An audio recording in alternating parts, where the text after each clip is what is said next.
Kagurabachi's story has spent over a year blanketed in the shadow of the ominous Seitei War, the conflict that brought series MacGuffin, the enchanted blades of Kunishige Rokuhira, into existence. The characters and groups that author Takeru Hokazono has breathed life into all grapple with the aftermath of the war. The actions of the Kaminabi are a direct reaction to the weapons of mass destruction created for the purposes of ending the war, and newly turned antagonist Seiichi Samura's motivating guilt was born upon that very same battlefield. Humorous summarizations of Kagurabachi's hook, where Chihiro is replaced with Oppenheimer Jr., and the enchanted blades become nuclear warheads, don't stray far from the way that the swords are presented in the manga, nor do they undersell the fame and notoriety of Chihiro Rokuhira's father, attained for crafting those very weapons. Wielding Rokuhira's enchanted blades confers an additional supernatural cost, however. Once contracted with the katana, wielders give up their innate sorcery, a magic power unique to them or their lineage, a cost emphasized in Chapter 61, Night Battle, where a stray panel of new contract holder Hirohiko shows them training function of their reattached arms by crafting paper cranes, a feat that took no effort prior to wielding Kumayuri. It's through this we see a further cost of war on its fighters, a destruction of sense of self. Through Hirohiko, Hokazono gives us our first glance at a cost on the self separate from guilt, a struggle born of the depersonalization and dehumanization of war. This is far from the first we've seen of dehumanization in Kagurabachi, however. The series is drenched in the objectification of people, from the merchandise of the Sazanami storehouse to Kunishige Rokuhira himself. No arc of Kagurabachi is free from giving us clear identifiers of evil, through showing us those who persecute people and drag them below the level of human. Yet this objectification stands in contrast to something else in each step. Mirroring and paralleling these same despicable acts is a rampant personification of objects, a trend that goes far beyond the exhilarating dialogue Chihiro shares with Kurigumo. Let's take a deep dive into both sides of the coin of objects and people, dissecting each significant example and evaluating trends to identify where Hokazono is taking us thematically, and where this all links back to the broader ideas of Chihiro's journey.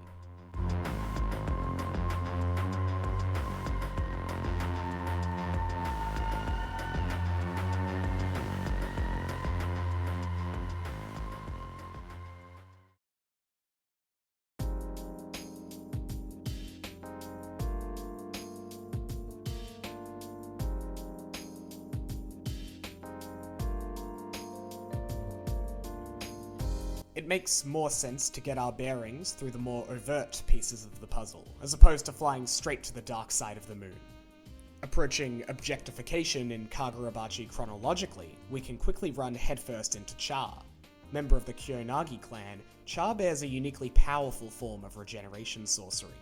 This very ability makes her sought out by Kagurabachi's first major antagonist, Genichi Sojo, for the purposes of emulating the specific ability that allowed Kunishige Rokuhira to craft the enchanted blades, stabilization of a magical ore called Datenseki. Char's body is used in Sojo's efforts to achieve this result. Through this, Char is literally objectified, as we see during Chapter 11, Awaken, where a group of surgeons determine specific parts of her body to remove for testing before returning her to her cage. During this process, Sojo's Datenseki receives an equal amount of page space as his source of stabilizing flesh, Char. This concept of Char's objectification in service of the creation of weapons is cemented in Chapter 14, True Realm, when the surgeons remind Char, there is no hope for you. Hope is for the people. The creation of weapons half of that statement is confirmed through the appearances of stabilized Datenseki within the story to amplify the power of sorcerers, such as Tenri Sazanami during the Rakuzaichi arc. While the biggest victims by a large margin, Char and her mother are not the only characters we see objectified by Sojo during his time in the spotlight. A primary point of Chihiro and Sojo's conflict during the arc is a difference in opinions on Kunishige's intentions with his creation of the enchanted blades. Sojo states his case to Chihiro clearly in Chapter 9, Enten vs. Kuregumo, ideas further extrapolated upon in their climactic clash less than 10 chapters later. Genichi Sojo's interpretation and understanding of the enchanted blades is never determined to be truly wrong. Chihiro admits that the Enchanted Blades chose Sojo too, but an important nugget of a line is left in the middle of their clash. "You think you're the only one who can speak for Rokuhira? I thought the same, but that's wrong. Anyone can take on that role. That's what makes this battle special." Chihiro accepts this very line of reasoning by picking up Sojo's food and eating. While the grand takeaway from this exchange is about interpretation of literature, and how Sojo's endless research on Kunoshige and his works makes him just as rightful to speak on the matter as Chihiro, who spent every day with his father, great significance is placed upon who speaks for Kunoshige. Beyond authorial intent, we reduce the artisan to an object who can be spoken on behalf of. This works to separate Chihiro and Sojo on a level that thematically justifies Chihiro's victory here. Both are working towards goals of their own design, but Chihiro is simply motivated by his father's words, action, and death, where Sojo claims himself to be arbiter of Kunoshige's will. This directly ties Sojo's objectification of people in Kagurabachi with the idea of ownership, which is something explored further in the following Rakuzaiichi arc.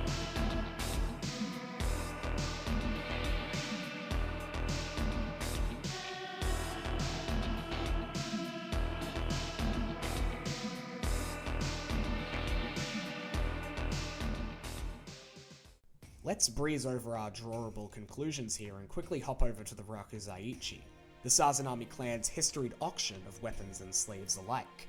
The reduction of people to merchandise is a very explicit signpost towards the ideas we've discussed so far, but aside from this blatant example that permeates the Rakuzaiichi arc, Hokuzono explores some entirely different looks at objectification of individuals in ways that are both new and at this point already storied to Kagurabachi. An idea in the Rakuzaiichi arc's roots is idealization. At his introduction, potential deuteragonist/protagonist love interest Hakuri Sazanami initially views Chihiro as the ideal of a samurai. Hakuri here ignores the identity of Chihiro and projects an archetype upon him based on what Hakuri has seen him do. That is, fight Sojo and take down a sect of criminals who attempted to kidnap a young girl. Samurai is far from the only archetype projected onto others during the Rakuzaiichi. A young Mr. Inazuma, a child with a vested interest in saving his merchandised older sister by his own hand, determines himself a hero who stands against evil. Soya Sazanami struggles to find the resolve to meet his father Kyora's wishes, to become the next patriarch of the Sazanami clan. In fact, Hakuri's exile from the Sazanamis comes from a disrespect for the Rakuzaiichi.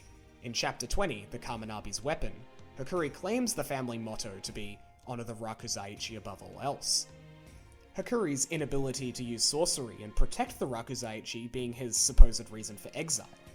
We can quickly draw a comparison to the reduction of the individual within war to the level of soldier, a comparison that can be justified through Kyora's later manipulation of the Sazanami's elite squad, the Toe. Through the suggestion of unique, individualized titles, Patriarch for Soya, and Tenri with an identity as Special, or the Strongest Warrior, the Sazanami's foot soldiers push to escape their depersonalization through title and rank in a futile effort to seek identity. Objectification in this way serves as a direct way to limit action against the status quo.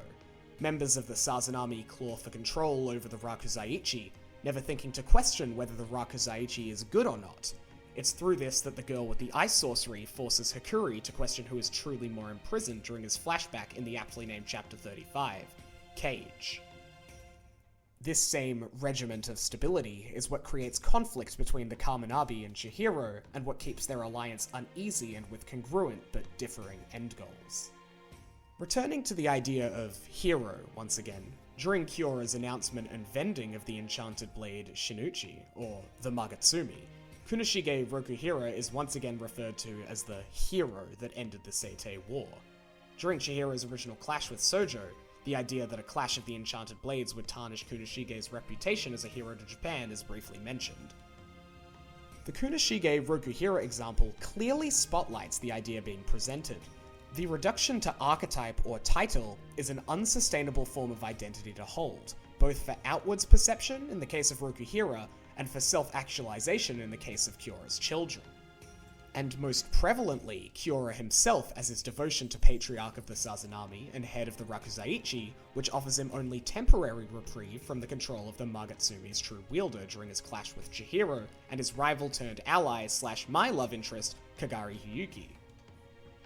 We can further justify this conclusion through the ways Kagurabachi illustrates a movement away from archetype as a direction of positive growth. Within the Rakuzaichi arc, Chihiro expresses a desire to fight alongside Hikuri as equals, an impossibility while Hikuri views Chihiro as an unattainable ideal of a samurai. Later on in the Swordbearer assassination arc, Seiichi Samura's elite squad of ninja, the Masumi, are rewarded with the greatest honor Takeru Hokuzono provides his heroes, saving civilians, once they have their names revealed, suggesting a development towards attaining of individual identity outside of the collective of Masumi.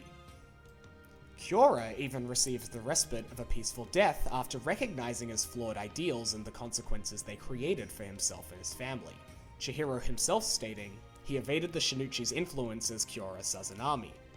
While he doesn't reject a dedication to duty, a final recognition of outcome provides Kyora a moment of peace not given to the desperate Sojo. These conclusions come to us as we orbit around the plot point at the center of the Rakuzaichi arc. From the beginning of this section of the story, our heroes are in search of the storehouse that contains the Magatsumi and, later, the Enten. The big twist of the Rakuzaichi arc is the storehouse existing within an alternate dimension only accessible through sorcery, an ability both Kyora and Hikuri have access to. Hikuri and Kyora have the ability to register people and objects through touch, transporting them in or out of their own storehouses, or with great strain, each other's. By the point of this reveal, it's been well established that the Rakuzaichi is a force that objectifies people by turning them into merchandise. So what does the addition of the concept of registering add?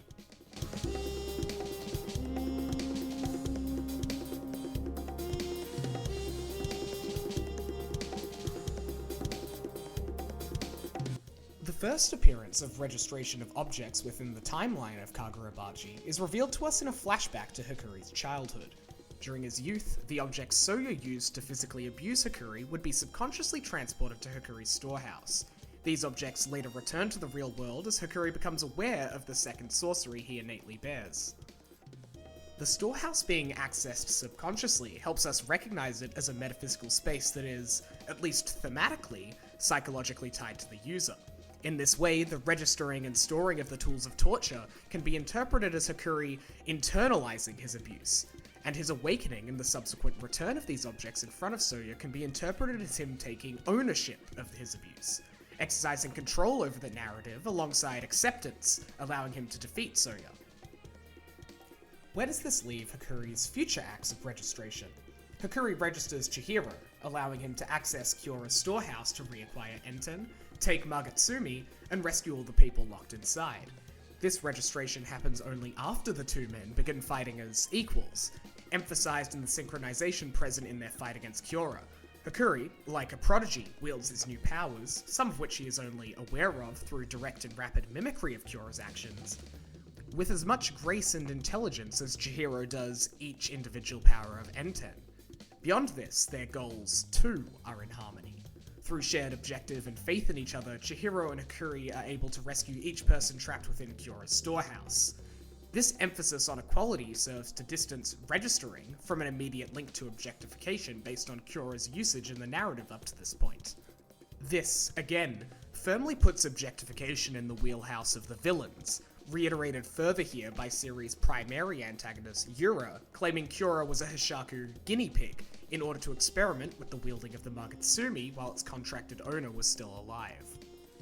Speaking of contracts, Hikuri's storehouse ability has retained an absurd amount of plot significance following the end of the Rakuzaichi, thanks to the fact that enchanted blade wielders and their contracted swords share a spiritual energy, allowing Hikuri to return a stolen sword to its wielder simply by registering either sword or bearer.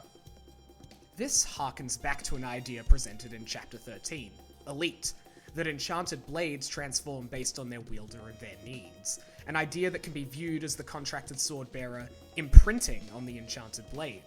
This same spiritual energy marking is used to extreme effect within the storehouse battle, as Enten's blade and goldfish allow for other objects and people in the storehouse to temporarily be marked with the same energy, letting Hakuri manipulate them too. Sorcery in Kagurabachi herein becomes a binding force, beyond the metric of contracts and seals. Sorcery being passed down by bloodline becomes the first half of an idea that Kagurabachi's power system is presenting, the other half being completed through revelations found through storehouse registration, sorcery as a marker of identity. The inverse, or negative of this idea, is something we see through Hirohiko's contract with Kumayuri. The swords are tools of war, and war needs soldiers, not people. As mentioned earlier, this loss Hirohiko experiences is directly presented as a source of grief and mourning for him, and the metaphor for war rears its head once again as he mentions school and a normal life to Chihiro mere moments before making his contract. Hirohiko's recovery after experiencing the power of the enchanted blades for the first time is dependent on a marker of the self, his sorcery. Reversing this once again, the enchanted blades warping to match their wielder grants, to some extent, a return of individual identity and self-expression. Chihiro's analytical nature and desire for knowledge and control, emphasized by his increasingly jumbled and question-based internal monologues as situations become more stressful, becomes increasingly reflected each time Enten's Kuro creates more individual goldfish for spying, marking, and slashing. Sojo's love for the enchanted blades and desire to carry out their maker's will on his lonesome led to him cloaking himself with Kuragumo's Mei, most notably allowing him to reunite with the blade only seconds after being separated from it. These ideas begin to layer in ways that make them feel incongruent. Forces of dehumanization and the expression of individual identity interweave and overlap with each other in ways that assault the head in rapid succession. At present, we stand on the precipice between objectification and personification in Kagurabachi, meaning it's time to discuss talking to swords.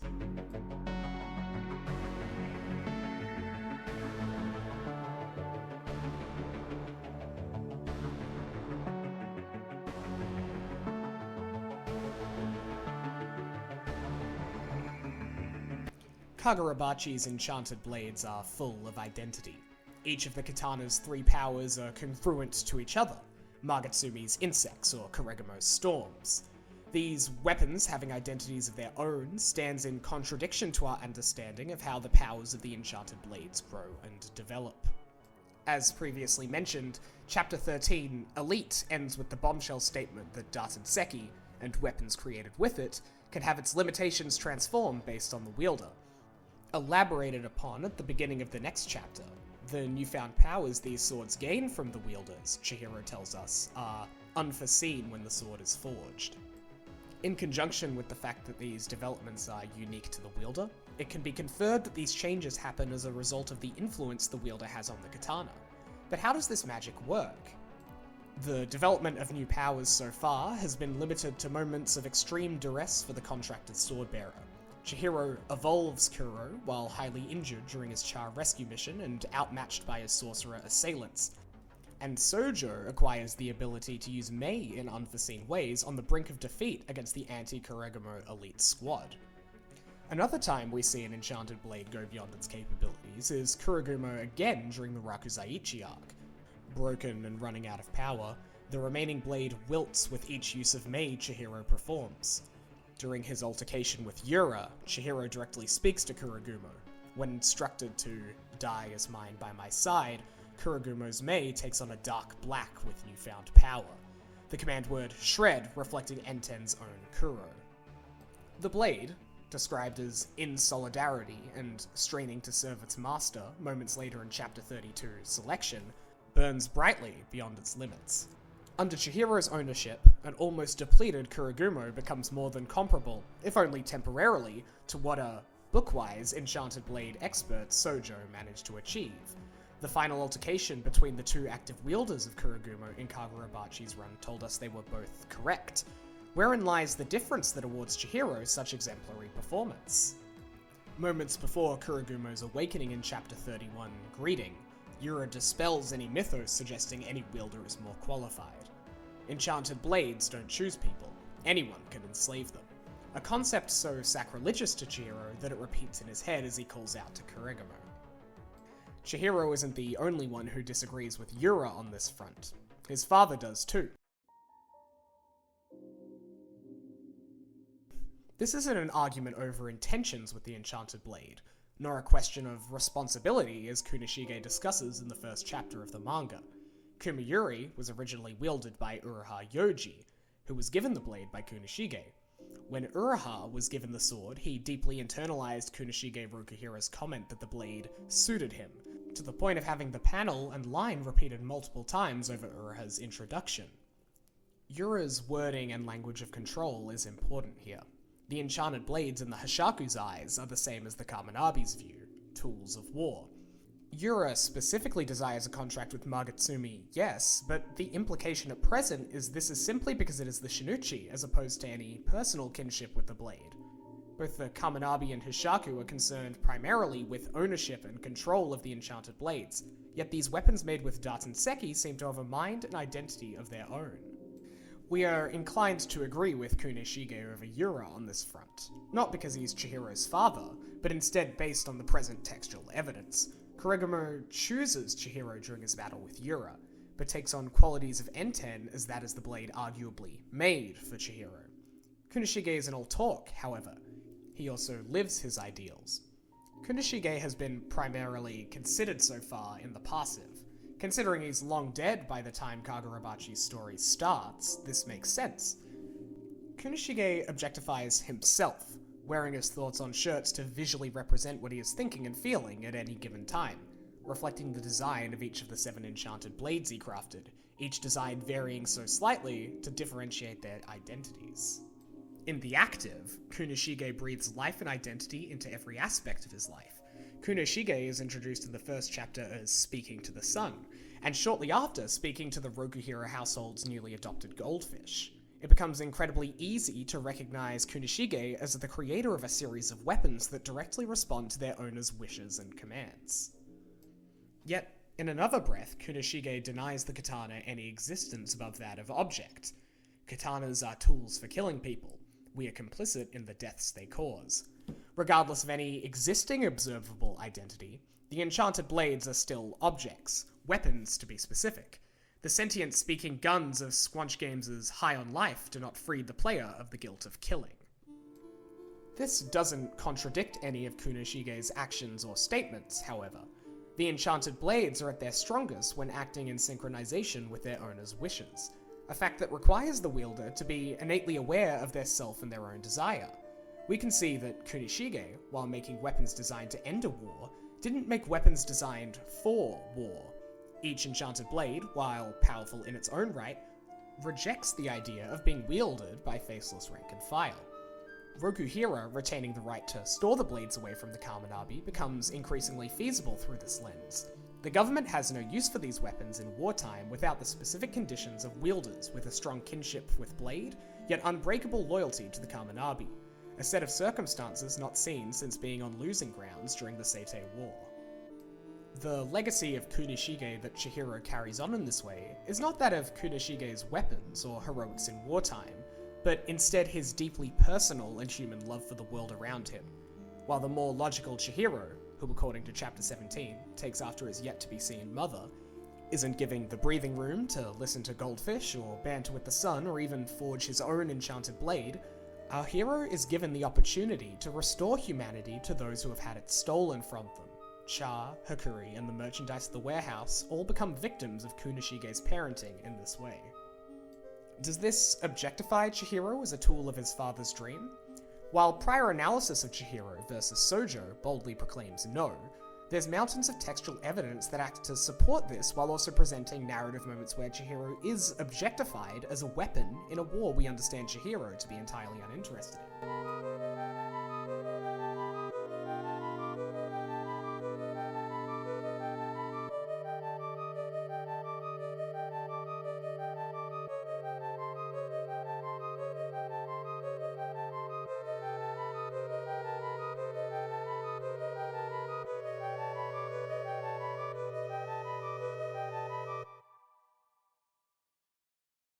Before the reveal of Chihiro's compromise with the Kaminabi, we have our most significant moment of objectification of Chihiro in Kagurabachi's run so far. Chapter 31's confrontation with Yura again has more to offer us. Yura faces off against Chihiro to see the results of the seeds of hatred he sowed all those years ago. Yura also refuses to kill Chihiro here as he's too green to harvest. Yura here attempts to weaponize Chihiro as the beast of revenge he portrays himself as in Kagurabachi's early chapters, as the boy who refuses to remove his scar to refresh his hatred each morning. Chihiro's growth is why he turns to assist Hikuri here instead of fall for Yura's taunts and allow Magatsumi to be auctioned off. But this brief interaction serves to strengthen the parallel between Kunishige and Yura as the two fathers of Chihiro. Kunishige and Yura are both experts in their field. Kunishige is the only craftsman to have truly successfully harnessed Datanseki, and Yura was capable of breaking the seals on the Shinichi in under a third of the time the Kaminabi estimated it would take. Chihiro expresses a desire to follow in both of these men's footsteps. A young Chihiro insists to his father he is serious about making katana, and at the onset of his journey, Chihiro portrays himself as obsessed with vengeance, to actively and violently achieve his explicit and physical objective, standing in comparison to Yura's desire to wield Magatsumi. Where Kunishige and Yura first differ is in how Chihiro approaches these ideals. He takes after his father's profession in earnest, despite warning and unforceful dissuasion from Kunishige, whereas Yura forces his ideal upon Chihiro through direct action and breadcrumb rewards for retaliation. Yura actively involves himself in Chihiro's pursuit of vengeance to use Chihiro, learning about the swordsmith's son through these developments, but ultimately ready to discard him at a moment's notice. While Chihiro learns about his late father Kunishige through not just using the enchanted blades, but actively working with them as personified beings. Chihiro is rewarded for this not only with the ability to follow his late father's unspoken ideals in a moment of understanding from beyond the grave, but with the realization of his own dreams and literal information on his father through meeting prior swordbearers and forming bonds with them. Chihiro here lives through his father's lessons, as we find out in Chapter 60, Resurrection. You have to learn by seeing things through your own eyes. Chihiro isn't out of the woods yet in this regard. As of Chapter 63, the last chapter as of the time of writing, Chihiro's uneasy alliance with the Kaminabi has yet to see the formation of a shared end goal, an outcome that seems unlikely given their differing views on the enchanted blades. The Kaminabi's looming oppression is overtly represented in Samura Seiichi's departure from the group. Having acquired his enchanted blade, Tobimune, Samura has immediately taken to utilizing his former master's technique for oppression, blanketing Japan in a surveillance spell to deny anyone the right to use the enchanted blades, returning us to the Cold War deadlock the Kaminabi and Hishaku held at the beginning of the story.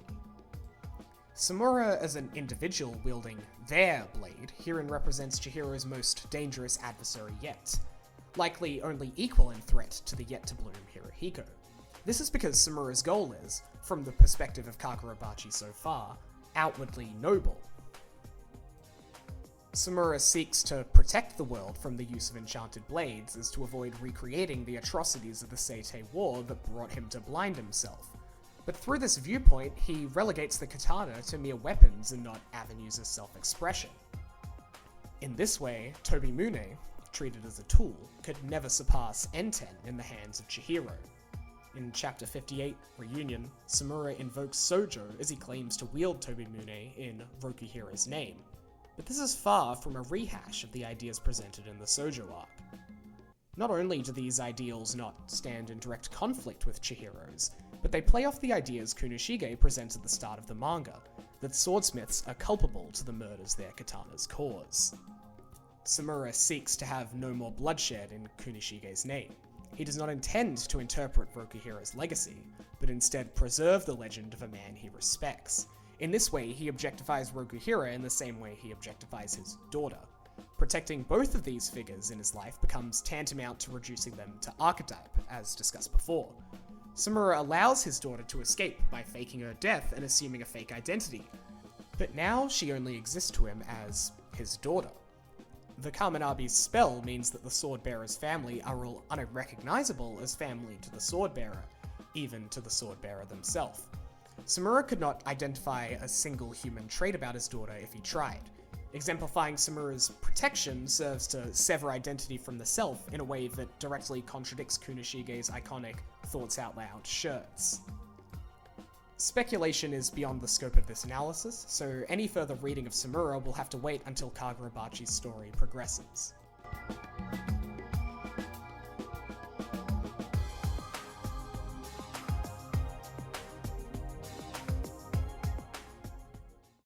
Kagurabachi ultimately presents objectification and dehumanization as a tool used by the wicked and villainous, used by authoritative groups aligned with peace and order like the Kaminabi, as well as individuals seeking personal gain like Sojo. Conflict is seen to arise as a consequence of this objectification, both in the protection of those dehumanized by the good or the objectified fighting to break free of their shackles. All of this feeds back into Kagurabachi's anti-war stance. Hokuzono in equal measure critiques war's grand sweeping depersonalization of its warriors, and attacks the smaller wars that create corruption. The Kaminabi did intend to buy the Shinichi at the Ragusaichi, after all. Stabbing through all this negativity is a story of hope and growth. Chihiro Rokuhira's struggle is not simply one of personal improvement, but a quest to arm the oppressed with a true sense of self. There's a reason his weapons of choice, the enchanted blades, have a personality and identity of their own. Through this, Kagurabachi presents a noble conflict, one built on cause to humanize.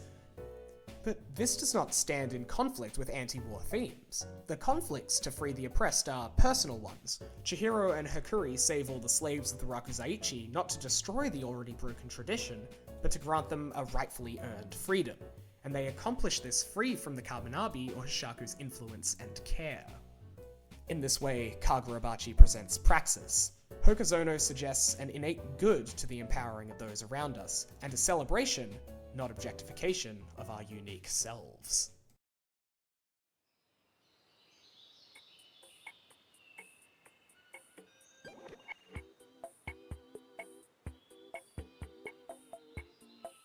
Thank you very much for listening.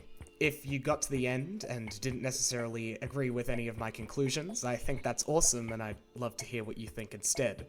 At the very least, I hope everyone had something they took away from this that helps them see something they hadn't already seen in Kagurabachi. I'm recording this after the release of Chapter 64. The mention of the enchanted sword bearers of the war being already skilled swordsmen before the acquiring of the enchanted blades helps sort of provide more evidence toward this idea that identity is an important factor towards wielding these enchanted blades. But more pressingly, the fact that Chihiro seeks to become that samurai Hakuri saw him as embodying might seem to stand in contradiction to what I said earlier about their relationship and how it relates to objectification. I don't necessarily think this is true. This isn't an archetype being forced upon Chihiro. This is Chihiro finding an avenue through which to express himself. One that, of course, has been applied to him outwardly, but he's actively choosing to use it as a method to achieve his results. This is very different from a character like Kunoshige, who does not take up the mantle of hero and merely has it applied to him. Him being a hero is not something he embodies, and it certainly doesn't affect his death or his ability to craft Enten for Chihiro. Like the other video I'm uploading to this channel around the same time, my slightly longer analysis of the much longer metaphor ReFantagio, I'm hoping to revisit Kagurabachi at some later point when my feelings are more settled and there's more to discuss. While I wasn't 100% in from the first couple chapters that came out in 2023, Kagurabachi quickly became one of my favorite reading experiences of 2024. Especially thanks to the way that the Sojo and Chihiro dynamic really resonated with me and my tastes in literary analysis. For me, the strength of Kagurabachi's cast is among some of the best in the genre, and I am on the edge of my seat waiting to see more of these villains like Hirohiko get their time in the spotlight. Kagurabachi is one of many things I fell in love with in 2024, and I'm really looking forward to falling in love with even more stuff in 2025. If there's anything you think would be up my alley based on what you've heard here, please feel free to suggest it. And thank you again for listening. I hope you enjoyed.